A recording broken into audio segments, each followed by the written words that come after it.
hablamos de medio fondo, hablamos de pruebas entre 800 metros y hasta 3000, que es la gran mayoría que se hacen en las oposiciones.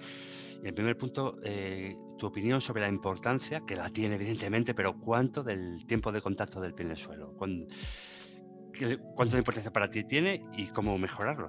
Claro Vale, que... tenemos que tener en cuenta dos cosas. El tiempo de contacto en el suelo lo podemos dividir en tres subfases generales. Una fase de initial contact, donde se realiza el primer contacto, una fase de estabilización y una fase de propulsión. ¿Qué es lo que pasa en el initial contact y en la fase de estabilización? Que hay una fase de frenada. Esa fase de frenada, de alguna manera, la velocidad que llevamos la perdemos en esa fase y entonces toda la velocidad que hayamos perdido la tenemos que recuperar en la fase propulsiva. En esa fase propulsiva es cuando de alguna manera estamos generando energía para movernos. ¿Esto qué quiere decir? Que cuanto menor sea el tiempo de contacto, cuanto más corto sea, menor será la pérdida de velocidad en ese tiempo de contacto, con lo que menos energía tendremos que aplicar en la fase propulsiva para avanzar. De alguna manera, menores tiempos de contacto se traducen en economías de carrera mejores, en mayor eficiencia. Entonces hay distintas maneras de mejorar el tiempo de contacto o de reducirlo en este caso, y es aumentando la transferencia de energía elástica.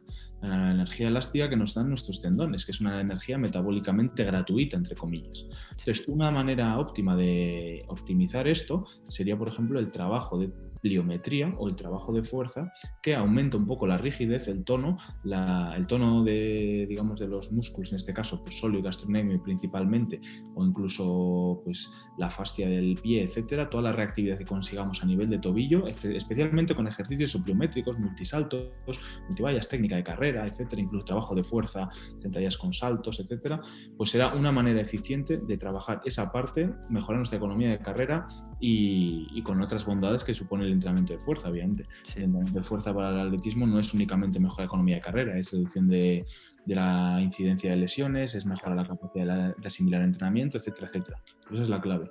Trabajo de fuerza, a poder ser incidiendo en la pliometría. Genial.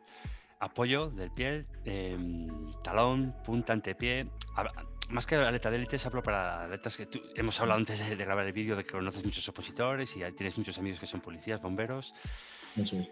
¿Qué importancia le darías a esto? Vamos a ver, aquí la literatura científica es un poco confusa porque hay ciertos artículos científicos que sugieren que no hay diferencias entre pisar de antepié inicialmente y pisar de talón. Hay algún otro estudio, concretamente uno, que sugiere que entrar de talón puede que sea incluso beneficioso en determinados casos y otros estudios realizados, por ejemplo, por mi grupo de investigación en deportistas de élite que sugiere que la entrada de antepié es lo óptimo.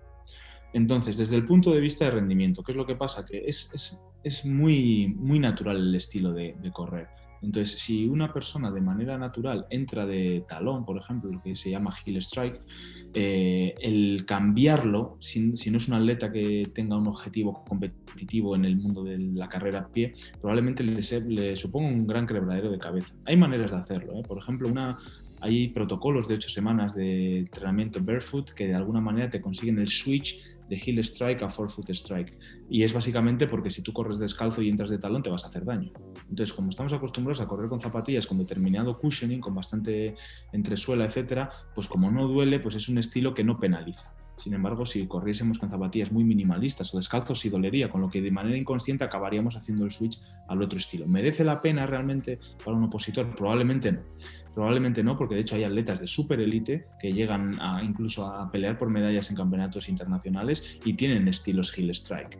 Entonces, hoy en día, además, con la tecnología de la que se dispone a nivel de calzado, con la última generación de las zapatillas que tienen una reactividad brutal del material de entresuela, que es de Pebax, y las placas de fibra de carbono curvadas, de hecho, estilos que antaño podrían haberse considerado problemáticos, hoy en día pueden hasta verse extra beneficiados de ese tipo de calzado. Entonces no merece la pena hoy en día intentar hacer un switch en cuanto a la biomecánica, salvo que sea tan excesivo que pueda haber cierto riesgo de lesión, pero eso suele haber cuando es una pronación o una supinación excesiva, no tanto de entrar de calcáneo o entrar de metatarso.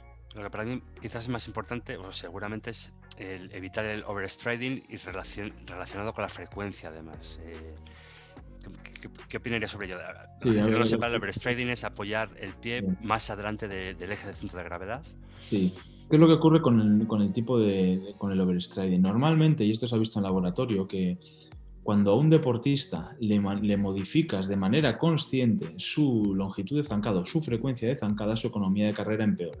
Y esto ocurre así porque los deportistas de manera inconsciente eligen la zancada que les es más beneficiosa en ese momento, teniendo en cuenta sus condiciones. Entonces, si a un deportista, teniendo en cuenta que en el mundo de la élite, por ejemplo, es habitual ver zancadas relativamente más largas, pero más largas porque son más fuertes y más móviles.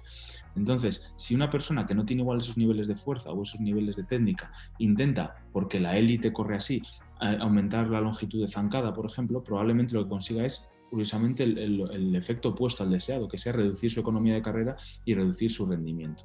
Entonces, el deportista va a elegir de manera inconsciente la manera más eficiente para correr en ese momento. Si es una técnica de carrera que a pesar de todo no la consideramos eficiente, habrá que ver las razones por qué ocurre eso. ¿Es falta de fuerza? ¿Es falta de movilidad? ¿Es falta de propiocepción? ¿Es un calzado inadecuado? ¿Cuál es el factor? En muchos casos suele ser falta de fuerza en general. Entonces, con una intervención y un trabajo de fuerza adecuado, pues trabajando la técnica de carrera, etcétera, probablemente de manera inconsciente y natural el estilo de correr de ese deportista vaya modificándose.